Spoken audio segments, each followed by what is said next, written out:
Finally guys आज म चाहिँ गोठालो गर्दैछु। यता बाख्रा छ तर यो बाख्रा चाहिँ भाइको हो, मेरो चाहिँ बस्तु हो। अनि दाजुभाइ आज चाहिँ दुईजना गोठालो गर्दैछौँ जङ्गलमा है साथीहरू। बस्तु चाहिँ यता छन्, बस्तु बाख्राहरू है टन्नै छन्। गाउँघरमा के गर्नु, पाल्नै पर्यो, मलजल चाहिन्छ है। बारी टन्नै हुन्छ, मलजलको लागि भयो भने पाल्नु पर्यो। भाइ चाहिँ तल खिराको डाक्ला झार्दैछ, मही खाँदै गोठालो गर्दै। भाइले मही बोकेछ।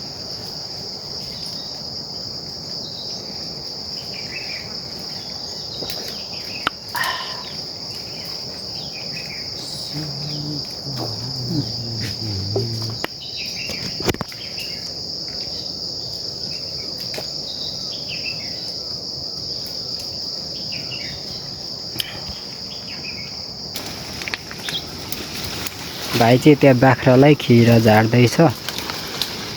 यो खिरा चाहिँ बाख्राले बहुत मन पराउँछन्, बोल्छन् धेरै, त्यही भएर यसमा बोलाउन अगाउँछन् पनि टन्नै खान्छन्। त्यही भएर बाख्राले मन पराउँछ असाध्यै यो खिरालाई, त्यही भएर झार्दैछ।